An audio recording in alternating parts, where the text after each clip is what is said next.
ನಿಮಿಷದ ರಣಮಳೆಗೆ ನದಿಯಾಗಿದೆ IT city. Malleshwaram Mantri mall ಮುಂಭಾಗ ಜಲಪ್ರಳಯ ಆಗಿರುವಂತದ್ದು. Shivananda circle underpass complete ಆಗಿ ಬ್ಲಾಕ್ ಆಗಿದೆ. ಬೆಂಗಳೂರಿನ ಯಮಗುಂಡಿಗಳಲ್ಲಿ ರಸ್ತೆ ಹುಡುಕುವ ಪರಿಸ್ಥಿತಿ ಈಗ ಎದುರಾಗ್ಬಿಟ್ಟಿದೆ ಜನಗಳಿಗೆ.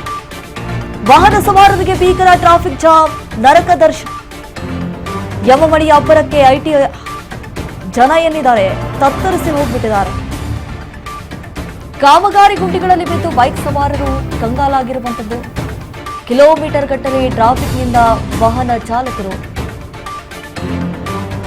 ಪರದಾಡಿದ್ದಾರೆ. ನೋಡಿ, ಕೆಲವೇ ನಿಮಿಷ ಮಳೆಯಾಯಿತು ಬೆಂಗಳೂರಿನಲ್ಲಿ ಇವತ್ತು. ರಣಮಳೆಗೆ ನಮ್ಮ ಬೆಂಗಳೂರಲ್ಲಿ ನದಿಯೋ ಅಥವಾ ಕೆರೆಯೋ ಅನ್ನುವಂಥದ್ದು ಜನಗಳಿಗೆ ಕನ್ಫ್ಯೂಸ್ ಆಗ್ಬಿಟ್ಟಿದೆ. ಅಷ್ಟರ ಮಟ್ಟಿಗೆ ರಸ್ತೆಗಳು ಎಲ್ಲವೂ ಕೂಡ ತುಂಬಿಕೊಂಡಿದೆ. ಹೇಳಿ ಕೇಳಿ ಕಣ್ಣು ಹಾಯಿಸಿದ ಕಡೆಯಲ್ಲೆಲ್ಲವೂ ಕೂಡ ಗುಂಡಿಗಳು ಕಾಣಿಸುತ್ತೆ ನಮ್ಮ ಬೆಂಗಳೂರಿನಲ್ಲಿ. ಮಲ್ಲೇಶ್ವರಂ ಮಂತ್ರಿ ಮಾಲ್ ಮುಂಭಾಗ ಸಾಕಷ್ಟು ಪ್ರಮಾಣದಲ್ಲಿ ನೀರು ನಿಂತ್ಕೊಂಡಿದೆ ಅನ್ನುವಂತಹ ಮಾಹಿತಿ. ಪಾಪ ಜನರು ಪರದಾಡಿದ್ದಾರೆ ಟ್ರಾಫಿಕ್ನಲ್ಲಿ ಸಿಲುಕಿ ಹಾಕಿಕೊಂಡು.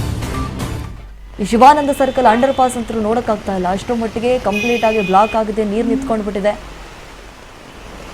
ಪ್ರತಿ ಬಾರಿ ಮಳೆ ಬಂದಂತಹ ಸಂದರ್ಭದಲ್ಲಿ ಇದೇ ರೀತಿಯಾದಂತಹ ಈ ಅನಾಹುತಗಳು, ಅವಘಡಗಳು ಸಂಭವಿಸ್ತಾ ಇರುತ್ತೆ. ನೋಡಿ, ದೃಶ್ಯಾವಳಿಯಲ್ಲಿ ಗಮನಿಸ್ತಾ ಇದ್ದೀವಿ ಎಷ್ಟರ ಮಟ್ಟಿಗೆ ನೀರು ನಿಂತ್ಕೊಂಡಿದೆ ಅಂತ ಹೇಳಿ.